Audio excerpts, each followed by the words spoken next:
Este segmento es presentado por Stellarbet, donde juegan las estrellas. Y profe, la pregunta del millón siguiendo la misma línea. Hay gente que intenta escapar para un joven, por ejemplo, que nos está viendo en estos momentos, que siente esa angustia. ¿Usted qué le aconsejaría que es el primer programa para desprogramarse?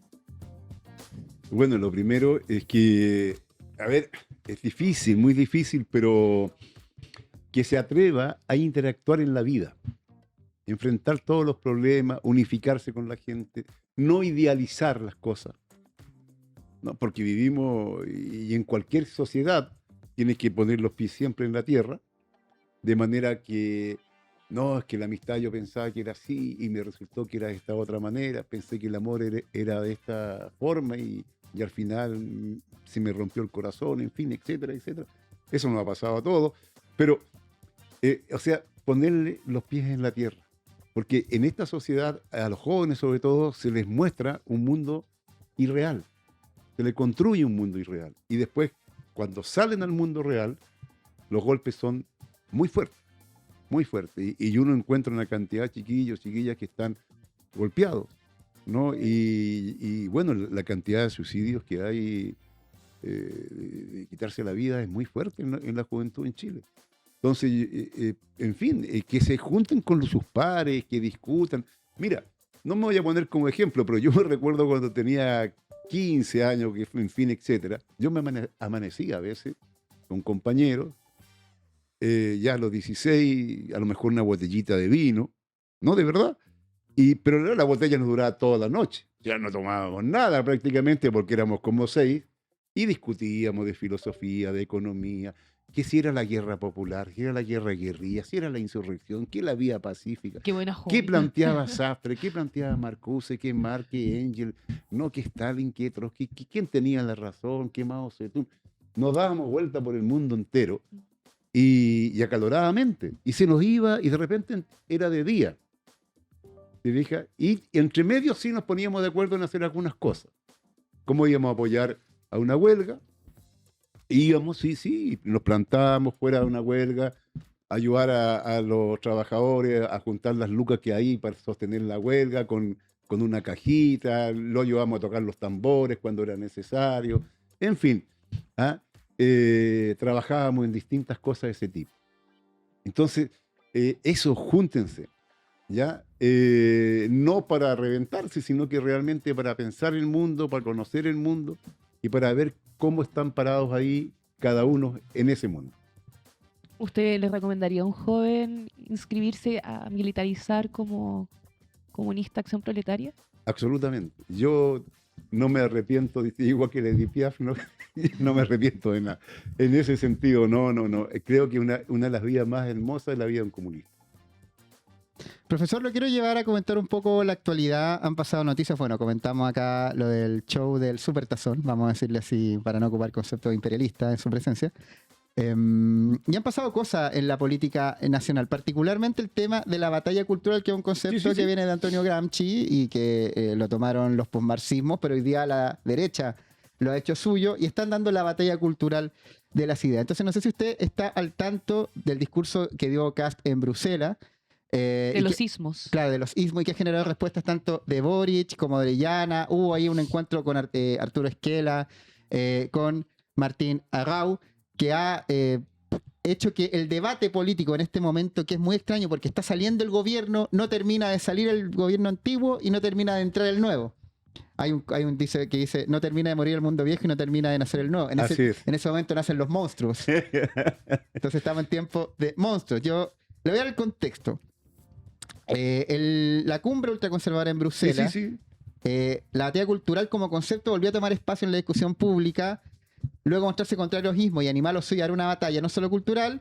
Kast provocó respuesta del presidente Boric y la ministra Antonia Orellana, que hizo que replicara republicanos como Arturo Esquela y también Martín Arrau. Presidente Boric dijo: cuando alguien habla de batalla cultural o empiece a hablar contra los ismos, yo creo que lo importante hay que entender que esto es un cambio cultural. Si, como decía la ministra Antonia Orellana, ministra de la Mujer, las políticas con perspectiva de género no son de pintar rosado las caretas de un proyecto de ley, como muchas veces ridiculizan. Y por otro lado, le contesta Arturo Esquela, presidente del Partido Republicano, no se da cuenta del daño que genera gobernar por ideología. Le dice eso a Gabriel Boric. Y Martina Rabo un poco más va a la personal y dice también una batalla cultural, llegar temprano a la oficina. Porque dice que Gabriel Boric no llegaba tan temprano. Hay que colocar, yo creo que hay varias cosas ahí en pugna. Primero, hay un trabajo evidente del gobierno de Boric, Camila Vallejo, etcétera, etcétera, por quedar instalados. ¿Ya? O sea, están al final y tienen que salir con la cara más o menos bien en alto. O sea, están enfrentando determinadas cosas. Tardíamente con algunas cosas, sí, están saliendo con algo, ¿no? Es una discusión que yo creo que no guarda ninguna relación con la vida concreta de las amplias mayorías de las masas populares. Es una discusión que se da al margen de los trabajadores, del pueblo, de los estudiantes, etc. Se da al margen porque no estás formando parte de eso el pueblo, ¿no? Yo lo que creo sí que plantear, a ver, que está ideologizando, que bueno, entonces no existe el pensamiento. La izquierda yo pienso que está absolutamente, es el estado propio de la ultraderecha, que pareciera ser que ellos son neutros totales, no tienen ideología, no tienen ideas. Sí, yo creo que por ahí estamos cerca, no tienen ideas, están bien faltos de ideas, pero que tienen un pensamiento y que todos sus actos están, teñidos, hasta la médula, de su ideología, es así. No puede haber nadie que se presente como técnico. Por ejemplo, los subsecretarios y el futuro ministerio de Casa es presentado como técnico. ¿Pero qué es lo que es? Para reírse la gente. ¿A dónde existe la neutralidad ideológica? No existe. Todo individuo tiene, reconozca o no, asuma o no, se ubica desde un punto de vista de una ideología, ha sido ganado por un pensamiento, por otro, está asumiendo de acuerdo a su clase social, etcétera, etcétera. Entonces eso es una cosa de ese tipo. ¿Y yo qué recomendaría? Sí, hay que lanzar una gran campaña, y nosotros lo dijimos en la campaña presidencial, de una revolución cultural en Chile. Hay que reinstalar el sueño del socialismo en el seno de las poblaciones, de los trabajadores, de los estudiantes, de la revolución, de los cambios. Esa es la manera de salirle al paso y derrotar, ¿no es cierto?, esta concepción aparentemente neutra, que de neutralidad no tiene nada y que es evidentemente desmovilizadora, ¿no?, hacia los sectores populares, porque entre ellos sí son clasistas, racistas, la tienen toda, así que no. Profe, acá creo que la conversación se pone interesante porque a la par usted ha sido muy crítico también de lo que se llama hoy en día la izquierda posmoderna, esa izquierda que se preocupa más del lenguaje inclusivo quizás que del sueldo mínimo. Cuando Kast dice que estos sismos dividen al país, ¿usted siente que desde la vereda opuesta quizás Kast tiene un punto? Mira, yo creo que hubo algo de eso, es verdad, podríamos decir, pero a ver, yo le diría a Kast, sí, claro, por eso te olvidó el otro ismo, fascismo, ¿ya? Y eso es fundamental. Tirando factos acá el profe, mic drop. Pero sí, pero eso es propio, digamos, como dije la vez pasada, de la falta de luces cognitivas e intelectuales que tiene Kast. Profe, en esa línea, déjeme volver al concepto de batalla cultural y quiero acá utilizar sus habilidades y su profesión de profesor, como también sus conocimientos en marxismo, para que explique el concepto de batalla cultural desde su origen, desde Antonio Gramsci, italiano, desde la cárcel, lo escribió en los años 1920-30, hasta la reapropiación que hacen hoy en día las derechas del siglo XXI, ultraconservadoras, ultra radicales, que son un neofascismo. ¿Cómo es esa trayectoria, primero, para la gente que nos está viendo, qué es la batalla cultural bajo la lógica de Gramsci y cómo evoluciona hasta que la ultraderecha se lo reapropie como marco teórico para sus objetivos? Que yo no sé si lo está reapropiándose como un marco teórico porque no les da para eso. ¿Ah? Son más bien eslogan, consignas, frases, ¿no? Y que tratan desde ahí pararse y decir alguna cosa para que pareciera ser que tenga algún sustento. Disculpe que lo interrumpa, pero Steve Bannon, que es el gran ideólogo de Donald Trump, de esta, déjame cobrar este concepto en inglés, alt-right, que significa derecha alternativa, alternative right. Y ellos cuentan que leyeron a Gramsci, vieron ese concepto, les gustó y dijeron esto que la izquierda post-marxista está ocupando, nos sirve a nosotros, ocupémoslo desde nuestra vereda. Quizás obviamente no lo teorizaron al nivel que Gramsci, pero sí lo reapropian. Pero sí quiero preguntarle, ¿desde dónde nace esta idea desde Gramsci primero? Y si usted la comparte, porque dice que la batalla se da en la cultura, en la educación y en los medios de comunicación. No, la batalla es una batalla política. No es cultural. La política es profundamente cultural, ¿no? Los que más han impulsado la cultura y la cultura con un contenido hemos sido los comunistas, ¿ya? Aquí no se trata de cantar cualquier cosa ni cantarle a cualquier situación. En todo hay un contenido. Lo que sucede que durante mucho tiempo se dejó de lado un poco aquello y se aceptó, y tú lo puedes ver en distintos países que han tenido procesos en América Latina, progresistas entre comillas, han aceptado toda la forma de pensar gringa y reaccionaria, sin darle ninguna discusión. Aquí en tiempos de la Unidad Popular se discutía en profundidad hasta los desfiles de belleza. Sí, hasta los desfiles de belleza, y eran colocados en la picota, ¿no? Los desfiles de moda, etcétera.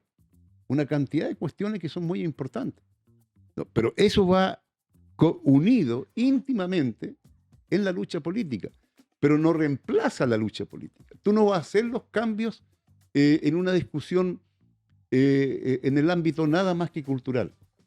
La cultura, el arte, forma parte, así como forma parte el ejército popular. El ejército popular también canta, tiene sus expresiones. Entonces, hay una deformación respecto a eso, que se considera de que es posible la transformación de la sociedad nada más que en el ámbito cultural. Es una de las partes. Normalmente, a veces ni siquiera la principal. Mira lo que estoy diciendo. La principal es realmente que la gente salga y se tome el poder. De allí tú comienzas un proceso. La discusión es, por ejemplo, ¿puede haber poder obrero en un país socialista sin que la clase obrera esté intelectualizada, culturizada, con valores colectivos, con valores socialistas? Si no los tiene, si no los ha desarrollado, y eso se logra una vez tomado el poder político, no antes. ¿Se fija? Entonces, no es una cuestión que se pueda resolver como algunos han planteado. Yo creo que una deformación de Gramsci. Yo no, de verdad no soy gramsciano, no lo he leído mucho. No, de verdad no lo he leído mucho. ¿No? Porque había una gran discusión, hay muchos comunistas italianos que no consideran a Gramsci como uno de los principales. ¿Ya? Hay otros que sí, ¿no? Y yo más o menos vengo de la escuela de los clásicos del marxismo, ¿no? Y luego me reafirmo en Enver Hoxha, en Mao Zedong, Kim Il-sung, etcétera, etcétera. ¿No le gustan los revisionismos del siglo XX? No, yo a los revisionismos normalmente los leo un poco y digo yo, mira, aquí ya es lo mismo que siempre, ya lo dijo Kautsky, ya lo dijo este otro, así que pareciera ser que estamos tocando la misma tecla. Profe, por lo que entiendo en esta conversación, que ha sido muy agradable en turno en vivo, usted separa los ismos de la política real, ¿cierto? Sí, es que yo creo que los ismos, a ver, es lo mismo que izquierdismo. Es que me gustaría desafiarlo ahí. Yo no soy izquierdista, soy comunista. Comunista. Y si hasta el término de izquierda-derecha nació en un momento determinado en la Revolución Francesa, los que estaban, digamos, con el viejo orden y los que no. Pero eso no fue una cosa porque estaban ubicados acá o allá. No, son cuestiones que no. Renovación Nacional, al lado de Kaiser, es de izquierda. Es que yo creo que por eso, como lo planteaba Sebastián, la derecha lo entendió perfecto porque ganaron hablando de familia, de patria, Dios, que en este caso es algo cultural, y no hablando de tasas de interés. Entonces, cuando, por ejemplo, hablamos de los sismos, que acá entra el feminismo, el movimiento, pelea para que la mujer obrera le paguen lo mismo que al hombre, eso es economía. Al ecologismo pelea porque no pongan una termoeléctrica en una población pobre, y eso es lucha de clases. ¿Por qué cree que se insiste tanto en fragmentarse? ¿No es mejor unir esas luchas quizás para evitar que la derecha gane a través de estas distracciones? Ha dicho una cosa maravillosa. Y te voy a explicar por qué. Porque ahí está la discusión que se nos dio cuando se pudre todo prácticamente. Cuando se deja de tener como eje ordenador la lucha de clases. Y se empiezan a sostener los distintos nuevos sujetos sociales. Y aparece feminismo, indigenismo, ambientalismo, y cada uno centrado en sí. Y no como reivindicaciones que deben ser asumidos por el colectivo en una plataforma común de todos.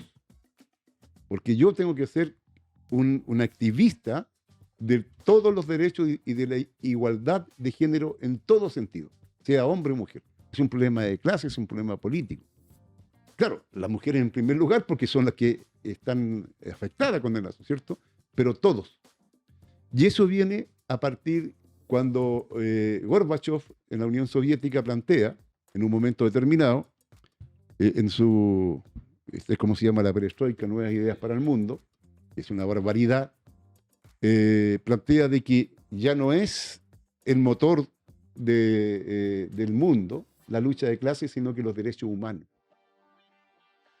Y él entiende los derechos humanos como el derecho a la propiedad, el derecho a esto, el derecho, en fin, el derecho burgués. ¿Te fijas?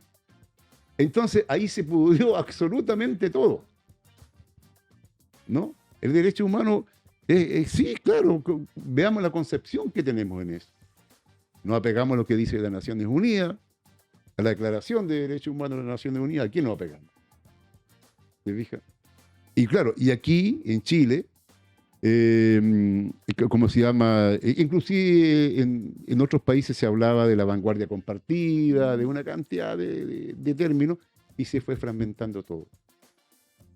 La clase obrera es una sola, el pueblo es uno solo, tiene intereses radicales y únicos, que tiene que encontrarlos para poder vencer. De caso contrario no existe. Y desgraciadamente hemos estado así, con esa situación de división y fragmentación hasta el infinito. Pero, profe, para muchos de mi generación y probablemente otras, lo personal es político. Entonces, a quién amamos, cómo nos vestimos, cómo nos identificamos, para nosotros, como sociedad, eso es política. Entonces, si usted nos dice, olviden su identidad, lo importante es el socialismo, probablemente no lo vayan a escuchar. ¿Usted cómo podría convencer a un joven de 20 años, convencerlo de que su identidad es secundaria frente a la clase social? Porque todos buscamos espacios en común. A ver, para sí, de acuerdo, pero por comunidad. ejemplo, la identidad de un joven que pertenece a la clase obrera o en una población no va a ser nunca igual a la identidad de un joven de Las Condes. Totalmente. Parten con bases distintas. Absolutamente. Entonces no hay, digamos, sí, yo no hablo de las particularidades, ¿no? Las particularidades forman parte del todo, pero hay una entidad común de clase, independientemente de lo que es, digamos, las particularidades. No, las particularidades son parte del todo, ¿no? En eso no hay problema. El problema está, nada más, como se llama, como te digo, que cuando se pone una cosa sobre la otra. Por ejemplo, cuando uno va a una organización ambiental y a uno le dicen, miren, nosotros no somos políticos, somos nada más que ambientalistas. Y uno los mira y dice, no, pues esto está íntimamente relacionado con el sistema político, económico y social. Ustedes están actuando en política. Y eso es bueno. Hay que reconocerse desde dónde están ustedes. Y muchos se reconocen. No creas, no todo el mundo hay esa confusión. Ni en el mundo indígena, por el contrario. Yo estuve hace poquito en Temulculcuy y con los comuneros conversamos largamente gratamente, hasta familiarmente con todos, ¿no? Y tienen una concepción también de lo que es la lucha del pueblo nación mapuche, junto a la lucha de los oprimidos y explotados de Chile, ¿no? Independientemente, o sea, y contra lo que es el sistema capitalista y contra el nuevo gobierno que se nos viene encima. ¿Ya? Inclusive el dirigente de la Cámara, Héctor Yantul, en un documento que sacó hace poco, lo deja muy claro eso. ¿A dónde está el punto esencial, la contradicción principal de este momento? Es resistencia, pero una resistencia con unidad, con lucha de todos los oprimidos y explotados del país. No obstante la identidad propia que tiene el pueblo nación mapuche, por eso lo puse como ejemplo. Que algunos pueden considerarlo como incluso aislacionista, ¿no es cierto? Que se aísla. No, yo no encontré eso y en este momento está dándose todo lo contrario. Hay una idea popularizada que se llama la falsa conciencia de clase. La idea es que si tienes que trabajar para vivir, eres clase trabajadora. O sea, no importa si ganas 500 lucas o 3 millones de pesos, si dejas de trabajar y te mueres de hambre, significa que eres obrero. El único dueño, o sea, el único rico es el dueño del capital, que en este caso, por ejemplo, si lo llamamos a términos chilenos, sería Luxic, Mate, Angelini. Entonces acá hay una frase que dice que estás más cerca de ser un indigente que ser un millonario. Pero acá en Chile pasa algo curioso, porque el chileno que gana un poquito más, el que se compre un auto, un iPhone de la última generación, probablemente siente que tiene más que el común con Luxic, o sea, siente que tiene más en común con Luxic que con el obrero de la construcción. Y Marx a eso lo llamaba también falsa conciencia. ¿Cómo usted puede convencer a esa persona, a ese falso rico, que en realidad es un trabajador endeudado, de que es parte del pueblo? Bueno, eso ha sido histórico. ¿Te acuerdas por ahí si leíste alguna vez el tío Ton, no la cabaña del tío Ton, ¿te acuerdas? ¿Cómo ese negro, dije ahí, defendía los intereses del amo blanco contra sus propios compañeros, esclavos? En la Revolución China, por ejemplo, habían situaciones que ponían a todos los campesinos y decía, bueno, el latifundista, ¿qué fue lo que hizo? ¿Quién tiene algo que decir contra el latifundista? Y todos los campesinos callados. No se atrevían, incluso muchos lo defendían. Es que él es bueno, él nos da trabajo, Entonces, transformar eso solamente se logra a través de la movilización, de la lucha, de la síntesis de experiencia, ¿ya? Del hecho de que cada lucha, por reivindicativa pequeñita que sea, muestre una salida revolucionaria. Que no es el caso de Chile. Por ejemplo, nosotros durante muchos años se ha luchado por ciertas reivindicaciones, ¿ya? Diversas. 40 horas, que no sé qué, de esto y lo otro, lo que tú quieras. Pero no se ve el tema de fondo. Entonces tú dejas el tema del cambio social ya como algo en desuso, que no es necesario. Y ahí se aprovecha, por cierto, la reacción, ¿no? Y tenemos eso. Ahora, es normal, y esa es una de las tareas, que es la enajenación que tenemos, ¿no? Y se da en la clase obrera. ¿Y por qué ese chileno aspiracional usted cree que prefiere votar por Kast que por Artés? Una cosa muy simple. La forma de pensar dominante que tenemos, hegemónica, es la que dice que los capitalistas dan estabilidad, dan trabajo, y no ha enseñado la verdad, que es al contrario. Se apropian del trabajo ajeno, te roban el trabajo, lo que tú produces. Entonces, pero es una culpa de los capitalistas. No, ellos han hecho lo que han tenido que hacer. Es una culpa de quienes nos reclamamos de izquierda, que no hemos sido capaces de llegar, por un lado, y ahí me asumo, del momento de existir, uno ya tiene una responsabilidad y tiene que autocriticarse. Y de los otros que simplemente abandonaron todo y les quedó cómodo los trajines del Parlamento y de la moneda. Profe, dentro de esa crítica, ¿usted cree que quizás una de ellas es que la izquierda falló en actualizar su estética? Porque, por ejemplo, cuando uno habla de la clase trabajadora, uno al tiro piensa en un obrero con overol.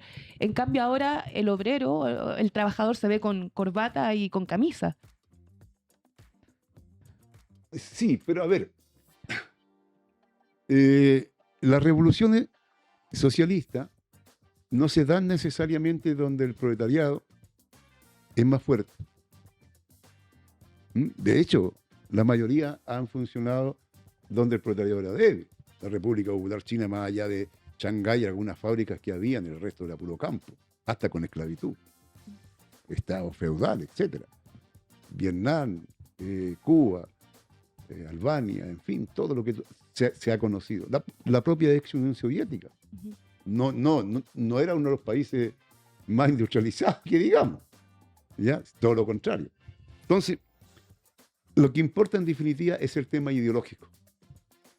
Y quienes nos reclamamos de una ideología o asumimos una ideología que nosotros llamamos marxismo-leninismo, que es la síntesis y la experiencia de las luchas obreras y populares, ¿no? Si no vamos y nos fundimos con la gente, con el pueblo nunca va a asumir nuestra posición. Es que ese es el problema. Se ha quedado al margen. Cuando más en algún debate, yo no digo que los debates sean malos, hay que participar y darlo, pero hay que mojarse ahí y hacer debate en el pueblo. Fíjate que estuve en un link, algo así se llama, enlace, no sé qué, y me hicieron unos compañeros hace unos días atrás, y había más de 150 personas al momento así en el aire. Entonces uno me dice, profesor, usted no se acuerda de mí, pero yo en tiempo de la dictadura estuve en un curso que usted dictó en la iglesia de San Pedro, San Pablo. Y yo te estoy diciendo el año 76, por ahí, en plena dictadura. Claro, nosotros trabajábamos en las distintas iglesias, qué sé yo, San Pedro, San Pablo, en la zona sur.